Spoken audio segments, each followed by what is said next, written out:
saber cuáles son las expectativas es importante, ¿no le parece? Las expectativas son importantes. Si usted va a conseguir un trabajo, es importante que usted sepa cuáles son las expectativas. Si usted va a empezar una relación de amistad, es importante que ambos sepan cuáles son las expectativas de esta relación que va a empezar ahora. Pero usted puede pensar en algunas relaciones que son más importantes y por lo tanto las expectativas son más importantes. Piense, por ejemplo, en un matrimonio. Es esencial saber cuáles son las expectativas. Si usted entra al matrimonio sin saber cuáles son las expectativas de su futura esposa o esposo, van a tener problemas. Posiblemente muchos aquí podríamos dar testimonio de cómo al poco tiempo de estar casados nos dimos cuenta que la esposa o el esposo no cumplía las expectativas que teníamos y nos tocó aterrizar en emergencia a la realidad de un matrimonio que no esperábamos, ¿no? Así que aprovecho para darle un consejo gratis a los solteros. Hermanos, si alguno se va a casar, por favor, asegúrese muy bien de cuáles son las expectativas.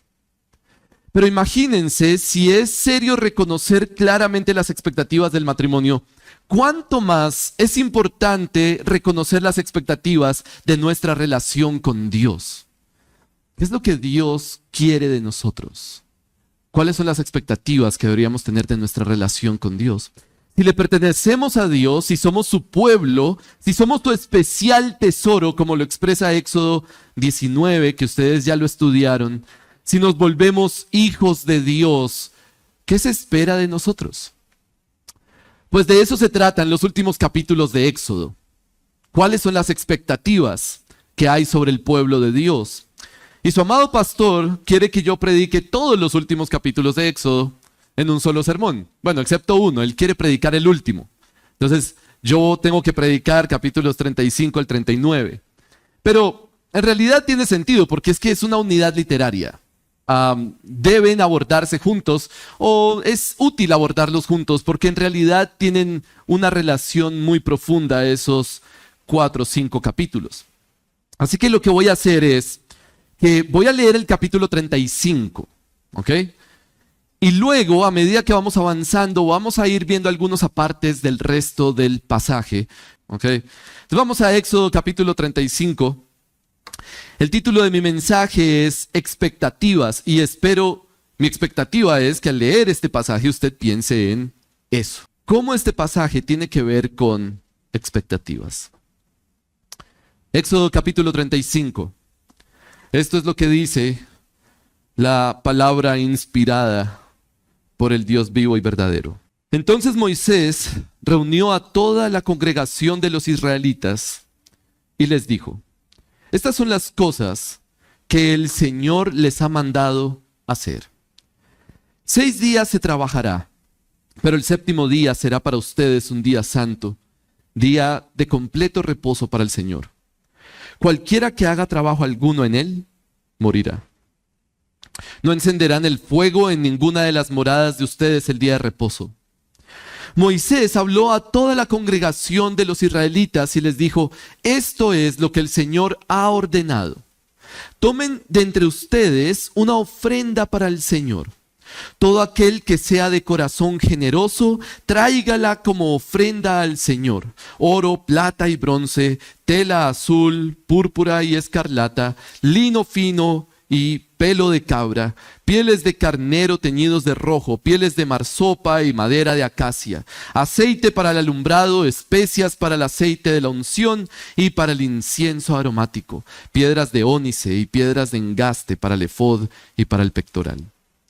Que venga todo hombre hábil de entre ustedes y haga todo lo que el Señor ha ordenado: el tabernáculo, su tienda y sus cubiertas, sus broches, sus tablas, sus barras, sus columnas y sus basas, el arca y sus varas, el propiciatorio, el velo de la cortina, la mesa y sus varas y todos sus utensilios, y el pan de la presencia, también el candelabro para el alumbrado con sus utensilios y sus lámparas, y el aceite para el alumbrado, el altar del incienso y sus varas, el aceite de la unción, el incienso aromático y la cortina de la puerta a la entrada del tabernáculo, el altar del holocausto con su enrejado de bronce, sus varas y todos sus utensilios, y la pila con su base, todas las cortinas del atrio, sus columnas, sus basas y la cortina para la puerta del atrio, las estacas del tabernáculo, las estacas del atrio y sus cuerdas, las vestiduras tejidas para el ministerio en el lugar santo, las vestiduras sagradas para el sacerdote Aarón y las vestiduras de sus hijos para ministrar como sacerdotes. Entonces, toda la congregación de los israelitas salió de la presencia de Moisés, y todo aquel a quien impulsó su corazón, y todo aquel a quien movió su espíritu, vino y trajo la ofrenda del Señor para la obra de la tienda de reunión, para todo su servicio y para las vestiduras santas.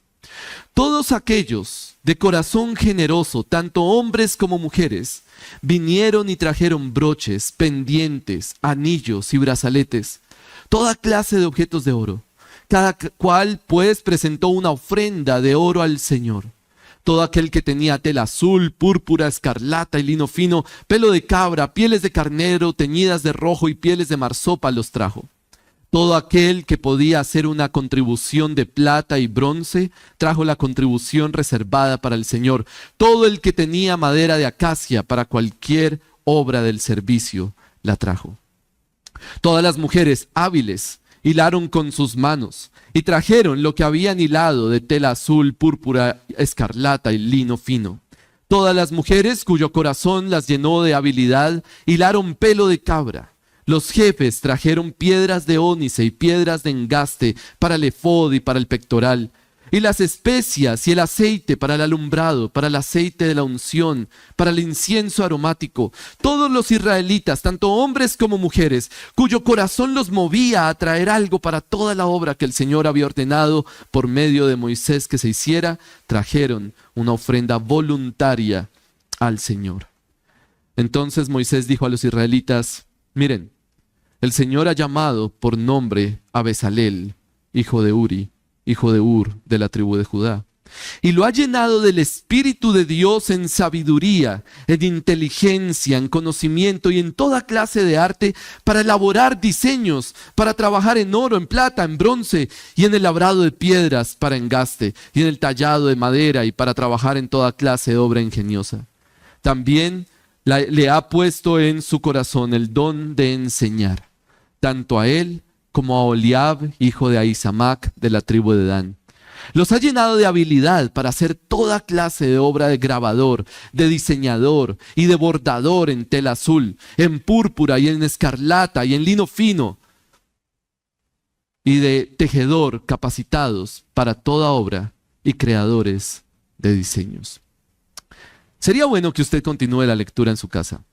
Es un texto interesante, muchos detalles, muchas palabras raras, pero muy interesante lo que está pasando acá. Y finalmente, hermanos, esa es la palabra del Señor para nosotros hoy. Posiblemente usted recuerda lo que está pasando en Éxodo. A partir del capítulo 33, Éxodo está profundamente marcado por el capítulo 32.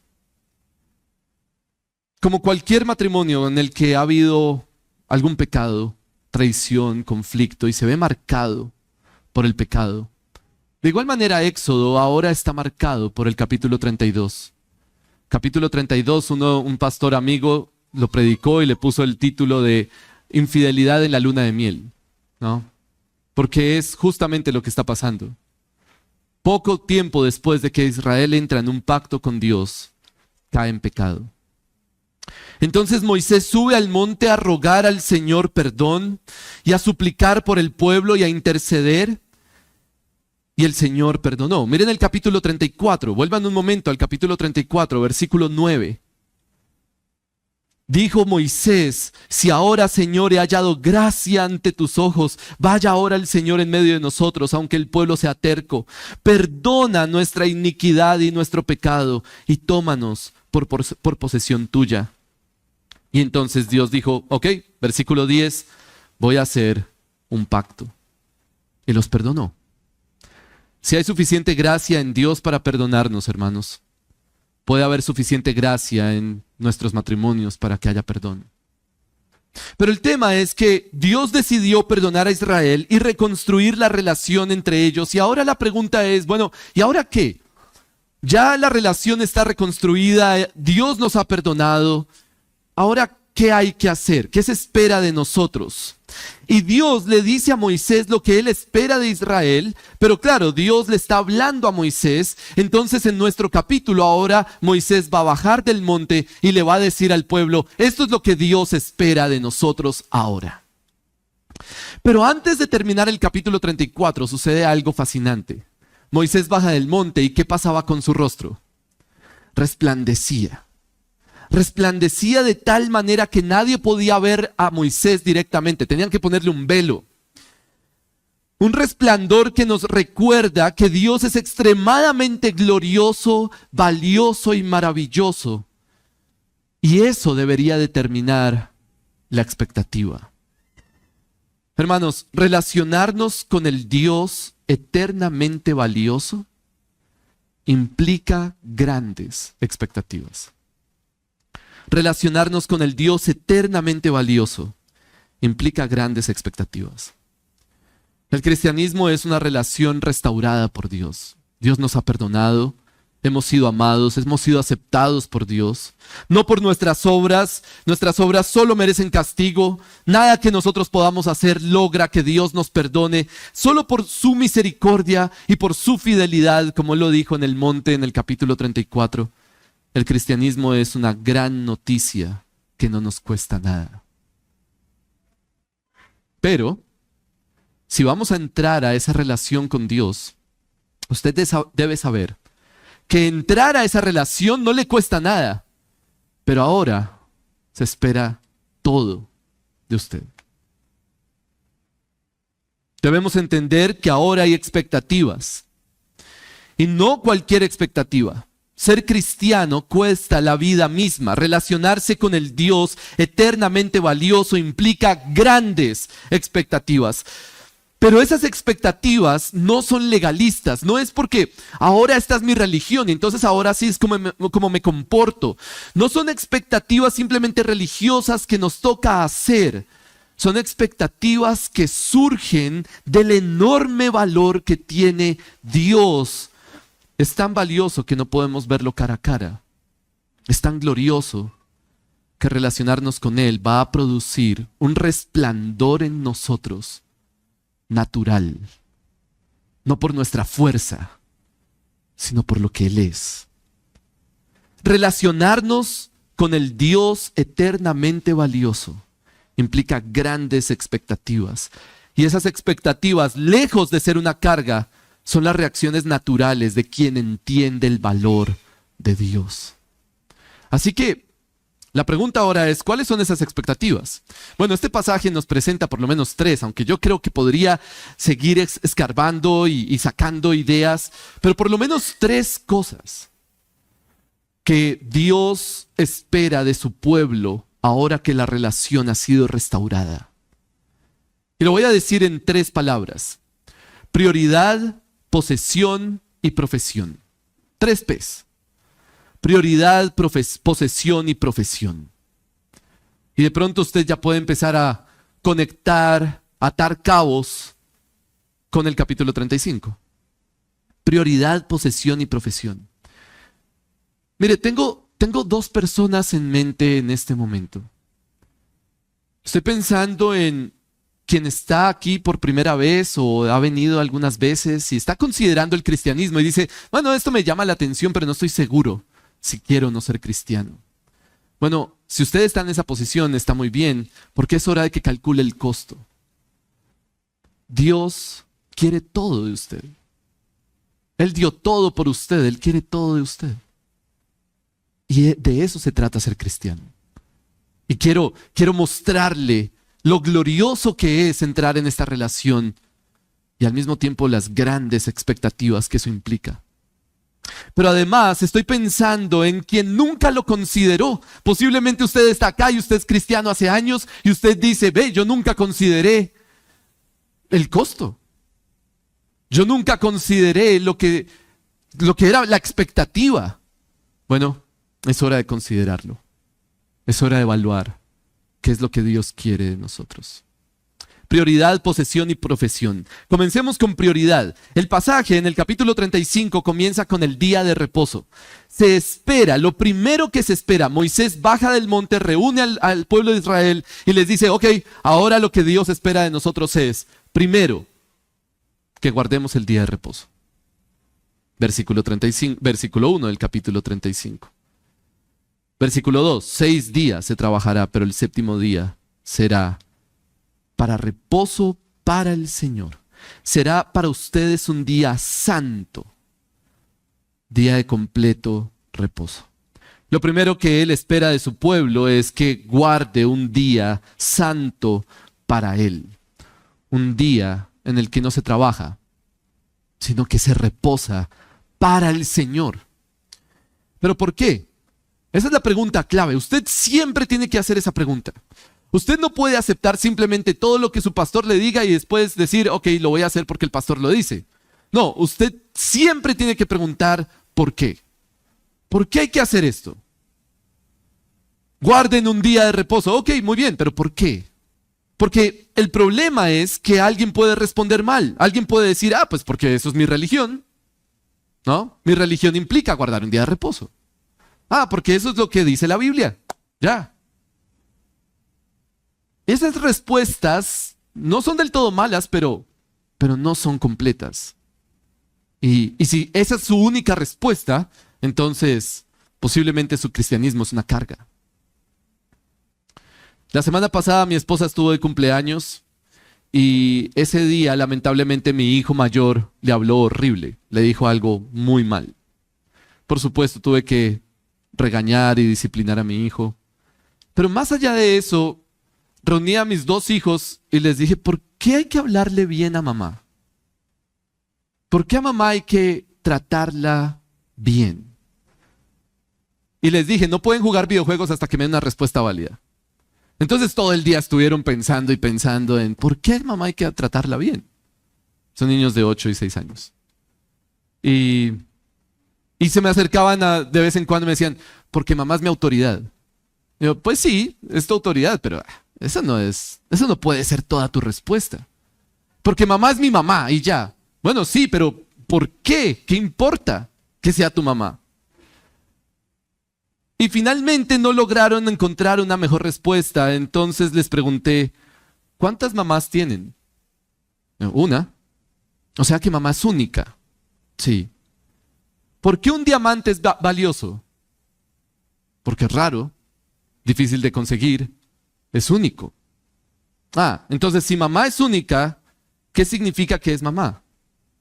Y su respuesta fue, es que es valiosa. Ella es valiosa. Es la única mamá que tenemos. Entonces, ¿cómo pueden demostrarle a su mamá que ustedes la valoran? ¿Cómo pueden demostrarle a su mamá que ella es valiosa?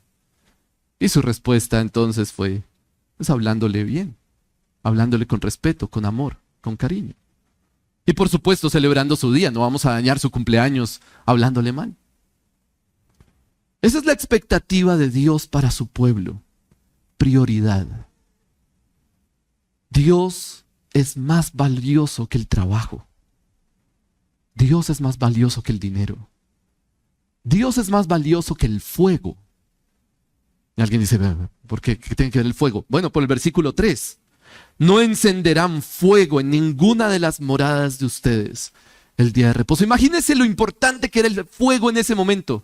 Un tiempo en el que no había calefacción, no había electricidad. ¿Cuán importante era el fuego? Era vital. Lo que Moisés le está diciendo es, dejen organizado el fuego el día anterior. Ese día ni siquiera van a encender un fuego, porque van a reposar para Él. Él es más valioso que el fuego. Esa es la expectativa de Dios sobre su pueblo. Pero hermanos, la expectativa para nosotros es aún mayor. Es incluso mayor que para esta gente en el Antiguo Testamento. Porque nosotros hoy no tenemos que guardar un día de reposo. El día de reposo no es para nosotros en el Nuevo Testamento. El nuevo pacto no tiene un sabbat. ¿Por qué? Porque el sabbat ya vino. Porque el verdadero reposo ya caminó sobre esta tierra y nos dio un reposo eterno. Porque nosotros ya hemos reposado de nuestras obras por medio de Jesucristo, que es el verdadero reposo. Sin embargo, el concepto de prioridad continúa. El nuevo pacto no implica que ya no tenemos que priorizar a Dios, sino en realidad todo lo contrario. Le damos incluso más prioridad que en el Antiguo Testamento. Jesús dijo cosas supremamente radicales como: si ustedes aman más a su papá o a su mamá, o a su esposa o a su esposo, o a sus hijos, más que a mí, no son dignos de mí. De hecho, Jesús dijo: si aman su propia vida más que a mí, no son dignos de mí. Eso es una prioridad absoluta. No es solo priorizarlo primero antes que el fuego, el trabajo, la comida. Él es prioritario ante la vida misma, porque Él vino a darnos vida y vida en abundancia. Relacionarnos con el Dios eternamente valioso implica grandes expectativas, hermanos. Su vida misma. Por eso nos congregamos. Usted, siempre que llegue a este lugar los domingos, tiene que preguntarse: ¿por qué estoy acá? Usted podría estar viendo fútbol en su casa, debajo de las cobijas, desayunando. ¿No le parece delicioso? ¿Por qué estoy acá? Y si su respuesta es: porque esto es mi religión, ¿no? Porque me toca, pues es muy lamentable que ese sea su cristianismo.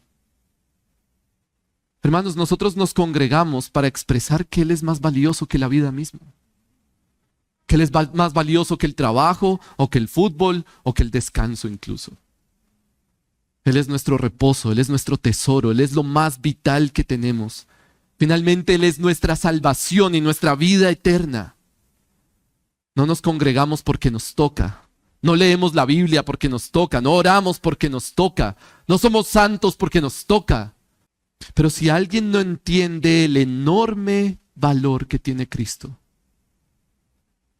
posiblemente sí lo está haciendo porque le toca. Y eso no es la libertad que Cristo compró para usted. Así que la primera expectativa es prioridad. Él espera que entendamos su valor y por lo tanto Él sea nuestra prioridad. Pero además, Él espera posesión. Esa es la segunda característica de lo que estamos viendo, la segunda expectativa: posesión. ¿Qué es lo que Dios espera sobre Israel? Entonces terminamos ese pequeño párrafo sobre el día de reposo y empieza versículo 4. Moisés habló a toda la congregación de los israelitas y les dijo: esto es lo que el Señor ha ordenado, esto es lo que el Señor espera de ustedes. Y lo que les dice es ¿qué tienen que hacer? Traigan oro, traigan piedras preciosas, traigan telas costosas, traigan todo lo costoso que tengan y ofréndenlo. Pero no les dice: o si no los voy a matar, ¿no? Les dice: sean generosos. Y esa es la expectativa: generosidad. Mira el versículo 20 del capítulo 35. Del 20 al 22, dice: entonces toda la congregación de los israelitas salió de la presencia de Moisés, y todo aquel a quien impulsó su corazón, eso es generosidad, impulsó su corazón, y todo aquel a quien movió su espíritu, vino y trajo ofrenda del Señor para la obra de la tienda de reunión. Mira el versículo 22, todos aquellos de corazón, ¿qué? Generoso, tanto hombres como mujeres, trajeron broches, pendientes, anillos y brazaletes, objetos de oro, toda clase de objetos de oro. Tremendo. Tela azul, púrpura, todo lo que era costoso en ese tiempo. Y miren los versículos 27 al 29. Dice: los jefes, 27, trajeron piedras de ónice, piedras de engaste para el efod, 28, las especias del aceite. Versículo 29, todos los israelitas, tanto hombres como mujeres, cuyo corazón los movía a traer algo para toda la obra que el Señor había ordenado por medio de Moisés que se hiciera, trajeron una ofrenda, ¿qué? Voluntaria. Es lo que ellos querían, no lo que tenían que hacer. La expectativa no es dar de mala gana, la expectativa no es ofrendar porque toca, la expectativa no es ofrendar por codicia, porque si ofrendo Dios me va a dar del doble o el triple o algo así. Eso se llama evangelio de la prosperidad. La expectativa es generosidad. Y volvemos a la misma lógica. ¿Por qué alguien sería generoso? ¿Por qué alguien iría a su casa y va a sacar todo su oro y se lo va a llevar a Moisés? Eso no tiene mucho sentido, ¿no? Especialmente, hermanas, seguramente ese collar que les gusta y todo eso, no tiene mucho sentido. ¿Por qué una persona es generosa? ¿Cómo puede una persona ser generosa? Y la única respuesta, la única forma lógica es, porque otra opción es que lo obliguen, pero eso no es lo que está pasando acá. La forma lógica es que el propósito de la ofrenda sea más valioso que la ofrenda misma. Es la única forma en la que una persona va a ser generoso. Cuando yo entiendo que eso que para lo cual estoy dando mi dinero es más valioso que mi dinero, entonces tiene sentido, es lógico que yo entregue mi dinero para esto. Miren lo que pasa en el capítulo 36, versículos 4 y 7. Pasen ahora al 36. Versículo 4, así que vinieron todos los hombres hábiles que hacían todo el trabajo del santuario, cada cual del trabajo que estaba haciendo, y dijeron a Moisés, el pueblo trae más de lo que se necesita para la obra de construcción que el Señor nos ha ordenado que se haga. Entonces Moisés dio una orden y se pasó una proclama por todo el campamento y dijo, ningún hombre, ninguna mujer haga más trabajo para las contribuciones del santuario. Ya, el material está suficiente. Trajeron más de lo que era necesario. La única razón por la que eso puede tener sentido es porque ellos entendían que estaban llevando sus cosas por algo muy valioso. La pregunta es, ¿qué? ¿Qué era eso tan valioso? ¿Qué era eso tan valioso que motivaba a las personas a llevar todo su oro y sus piedras preciosas y sus telas costosas? ¿Qué era lo que los motivaba? ¿Qué era lo que iban a construir? El tabernáculo. La carpa donde iba a estar Dios. Pero esa es la clave, porque yo puedo decir, vamos a construir un edificio y todos, sí, amén.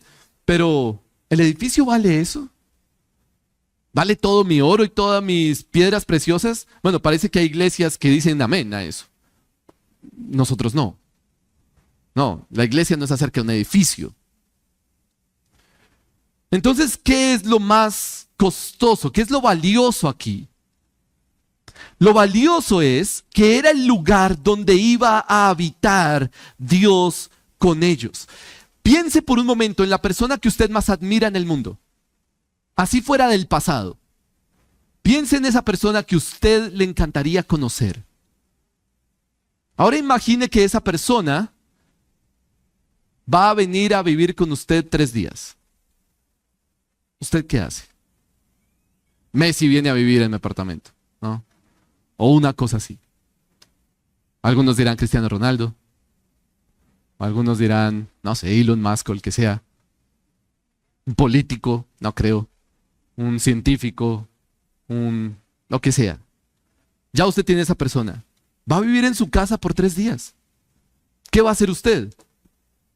Por lo menos adecuaciones, por lo menos comprar buena comida, ¿no? Algo va a hacer usted para que esa persona se sienta lo más cómoda posible en su casa. Porque qué honor tener a esa persona ahora viviendo conmigo, así sea por 3 días. Bueno, esa es la mentalidad de los israelitas en este pasaje. Dios va a vivir entre nosotros. La carpa de Dios va a estar literalmente en el centro. Todas las carpas de los hijos de Israel estaban alrededor y en el centro estaba la carpa donde vivía Dios.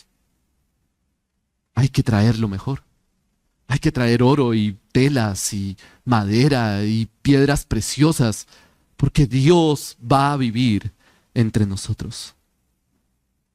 Pero en realidad, como les decía en el punto anterior, la expectativa para nosotros es aún mayor, hermanos. Porque nosotros no estamos ante la posibilidad de construir un edificio para que Dios habite ahí. Nosotros no estamos ante la posibilidad de hacer un tabernáculo para Dios. A la iglesia no le importan los edificios. Me preocupa cuando iglesias gastan millones de dólares en construir un edificio. ¿Para qué? Dios no habita en el edificio. Nosotros estamos ante una realidad infinitamente mayor.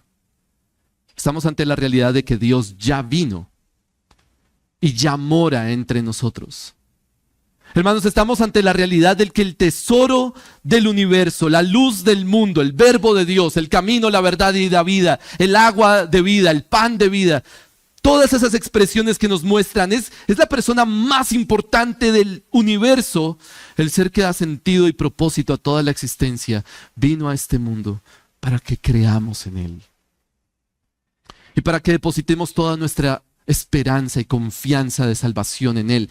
Por eso es que el reino de los cielos es semejante a un tesoro escondido. Un tesoro muy costoso. Entonces el hombre que lo encuentra se da cuenta de ese tesoro y vuelve y lo entierra y se va. ¿Y qué hace? Dice Mateo 13 que vende, movido por alegría, vende todo lo que tiene solo para comprar ese campo y tener el tesoro.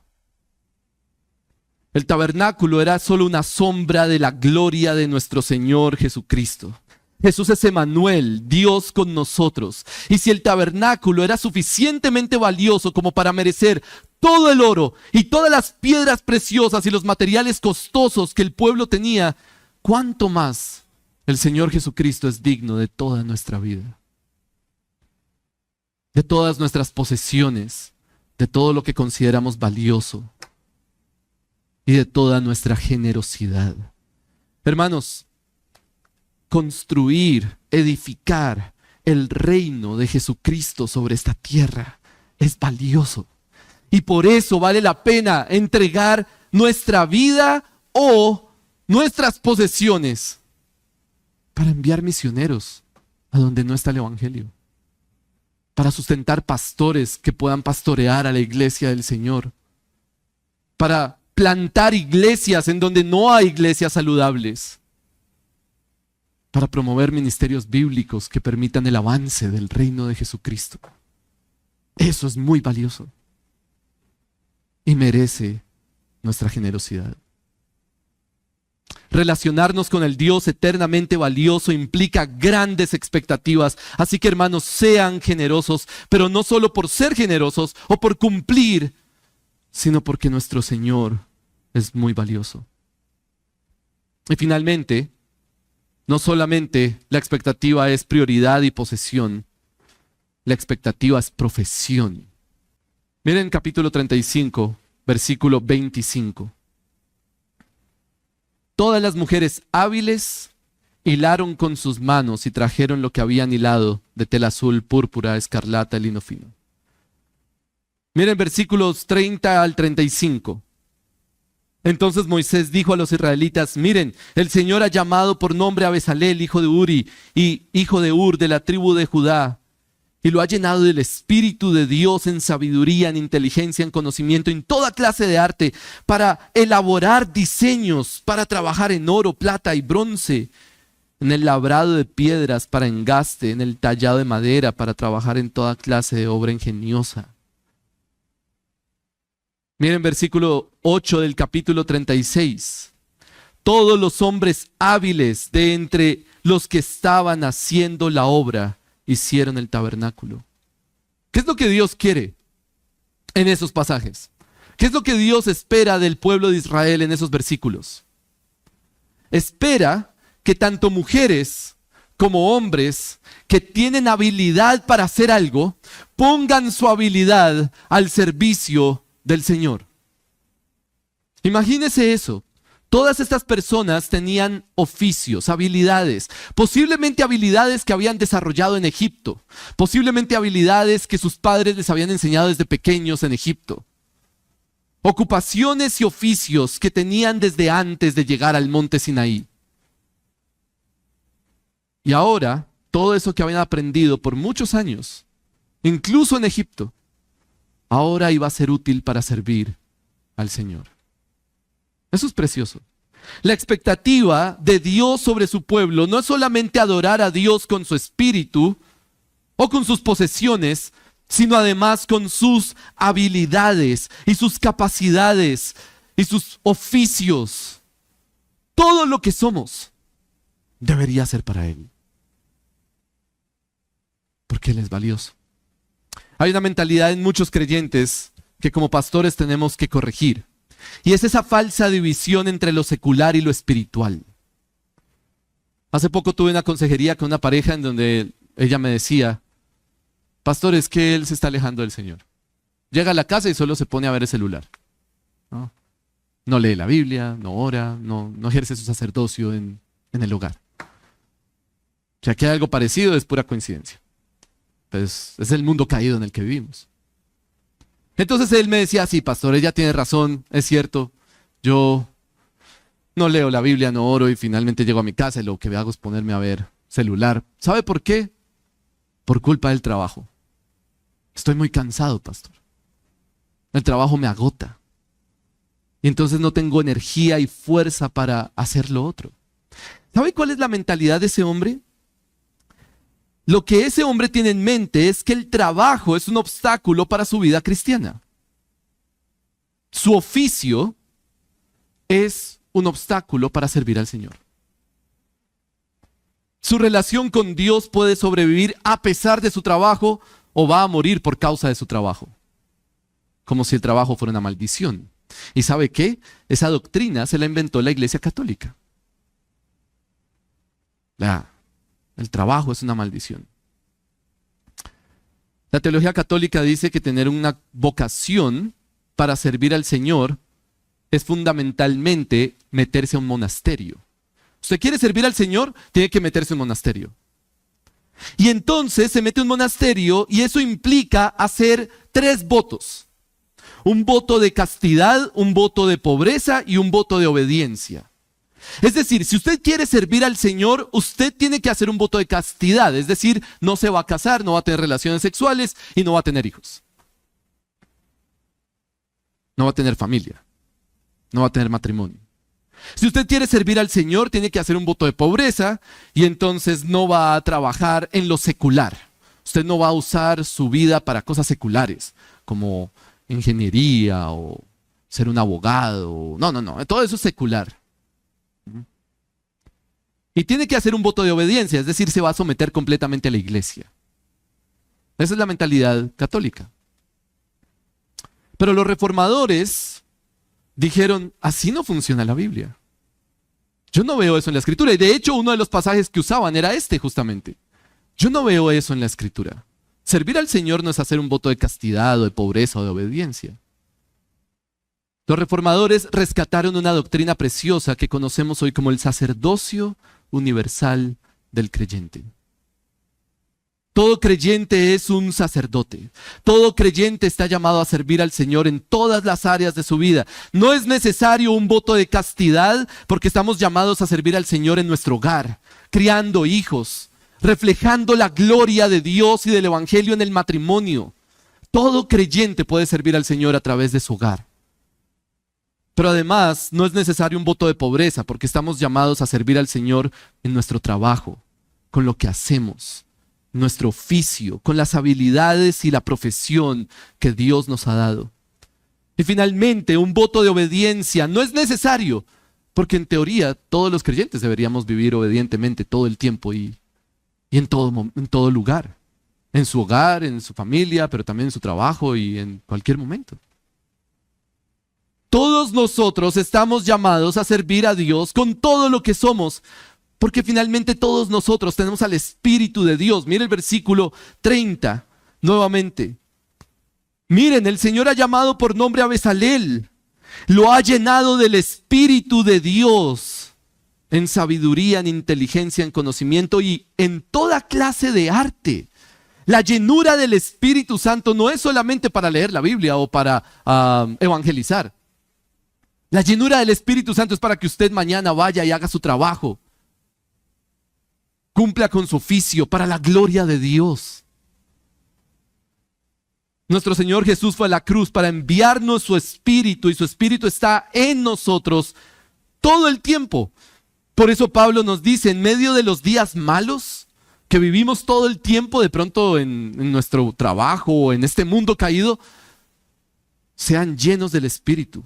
No se embriaguen con vino, en lo cual hay disolución, sino sean llenos del Espíritu.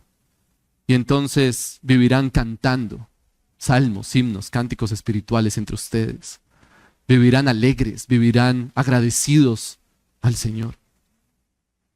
Todo el tiempo. ¿Cómo luce una persona llena del Espíritu en su trabajo? Bueno, nuevamente, podríamos ahondar muchísimo en todo esto. Y ustedes dirán, bueno, no era hasta el 39, sí, apenas vamos como hemos tocado un poquito del 36. Pero ya van a ver que vamos a avanzar en esto, pero el punto es, una persona llena del Espíritu de Dios en su vida diaria puede manifestar la gloria de Dios de muchas maneras. Y quiero proponerles 3, rápidamente. Ética, excelencia y esperanza. Ética, excelencia y esperanza. Si usted se está preguntando, ¿cómo puedo yo servir al Señor con mi trabajo? Bueno, piensen en estas 3 palabras, ética, excelencia y esperanza.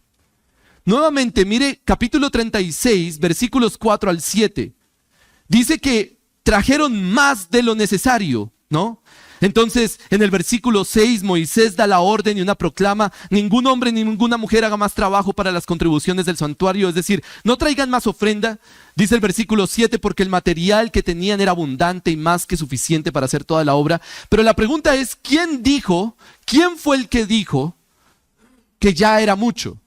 No fue Moisés. Miren el versículo 4. ¿Quiénes fueron los que avisaron, ya hay mucho?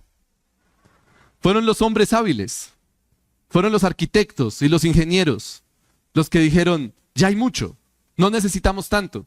Ahora imagínense lo que ellos hubieran podido hacer. Piense así con su viejo hombre, ¿no? ¿Qué hubieran podido hacer? En mi país eso se le llama mermelada, no sé cómo se le llama acá. Pero es básicamente la corrupción de los políticos cuando hay un proyecto y miren, podemos hacer esto y nos quedamos con esta tajada. Están dando más de lo necesario. Podemos quedarnos con un montón de oro y piedras preciosas. Igual vamos a hacer el tabernáculo. Pero no, ellos dijeron, ya no es necesario. Ya es suficiente. Ellos fueron éticos. Y al final de este pasaje, en el capítulo 38, hay toda una lista de gastos. Me imagino a los arquitectos diciendo, Moisés, mira, gastamos esto, gastamos esto, gastamos esto, gastamos esto. Aquí está todo lo que gastamos para la obra del tabernáculo. Un hombre o una mujer llenos del Espíritu hacen su oficio con ética. Pero también hacen su oficio con excelencia. Mira el versículo 8 del capítulo 36. Todos los hombres hábiles de entre todos los que estaban haciendo la obra hicieron el tabernáculo. ¿Y sabe qué pasa ahí? Esa es la razón por la que no hay que leer esto, no es necesario. Es porque esto es como una película. ¿Usted ha visto esas películas que de repente empiezan a pasar un montón de escenas, pero las escenas se van mezclando una con otra y vamos sonando música y es como va pasando mucho tiempo, ¿no? Y solo estamos viendo escenas rápidas y en teoría pasaron 10 años o algo así. Bueno, algo así está pasando en este pasaje. Usted empieza a leer a partir del versículo 8, capítulo 36, y lo que hace es describir, hicieron esto, hicieron esto, hicieron esto. En el capítulo 36 hicieron las cortinas, hicieron las tablas, hicieron los broches, todo lo del tabernáculo. Luego en el capítulo 37 hicieron el mobiliario, la mesa del pan, el candelabro, la mesa para el incienso, el propiciatorio y todo esto. Capítulo 38, eso fue el 37. Capítulo 38, la parte de afuera, el altar del holocausto, el atrio, toda la parte de afuera del tabernáculo. Capítulo 39, la ropa de los sacerdotes. Así que usted puede llegar a su casa y simplemente leerlo. Posiblemente va a empezar a cabecear un poco. Pero ya, ahí está como un resumen de todo lo que está pasando ahí. Simplemente hicieron todo eso. Pero al final, capítulo 38, versículo 21, es lo que les decía hace un momento. Mire 38, 21. Esta es la suma de los materiales del tabernáculo. El tabernáculo del testimonio, según fueron enumerados, conforme al mandato de Moisés para el servicio de los levitas, bajo la dirección de Itamar, hijo del sacerdote Aarón. Y empieza a describir todo lo que gastaron. Gastaron 100 talentos, que son 3.4 de toneladas de plata, ¿no? Y todo lo que, los kilos de oro que gastaron, y bueno, ahí está todo.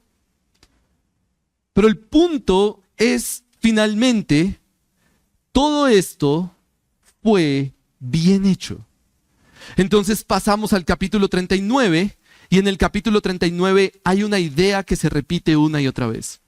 Si a usted le gusta rayar su Biblia, escriba en el capítulo 39, ahí arribita, todo fue hecho como Dios manda. ¿Por qué?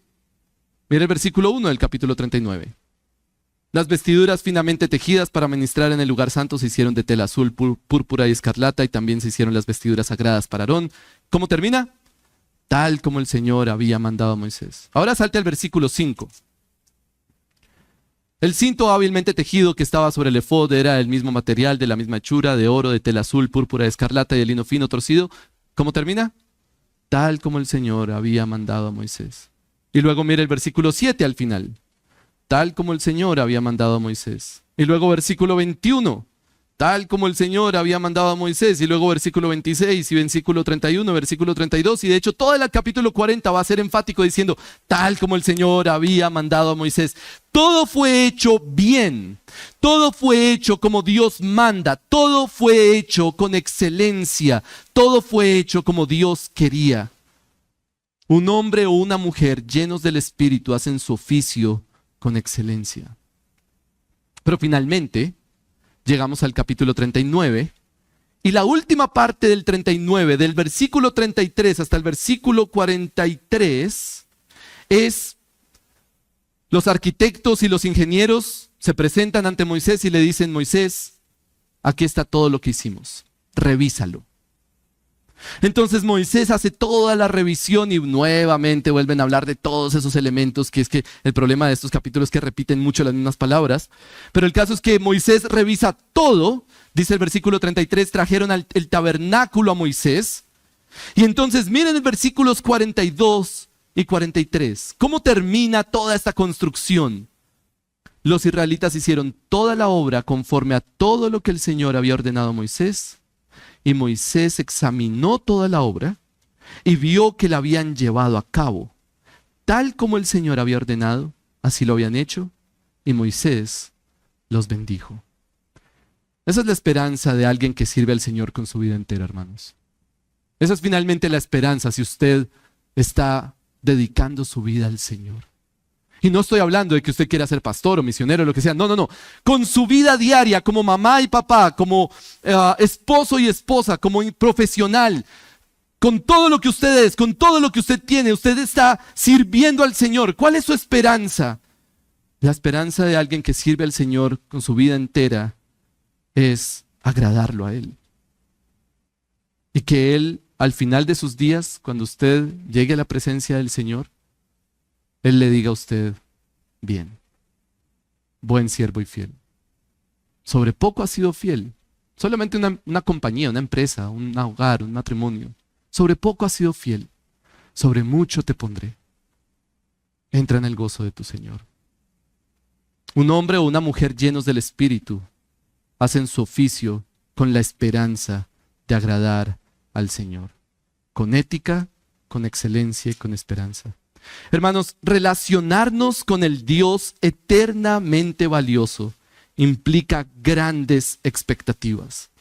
Implica que todo lo que somos es para Él, nuestras prioridades, nuestras posesiones, nuestra profesión o habilidades, todo lo ponemos a su servicio con ética, con excelencia, con esperanza de agradarlo a Él. Porque hermanos, finalmente Él es valioso, Él merece eso y toda la gloria de toda la creación. Él vale más que nuestro trabajo, Él vale más que nuestra familia, Él vale más que nuestros anhelos profesionales, Él vale más que la posesión más costosa que tengamos.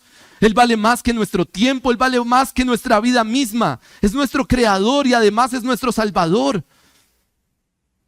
Y por eso entregamos a Él todo lo que somos. relacionarnos con el Dios eternamente valioso implica enormes expectativas. Vamos a orar.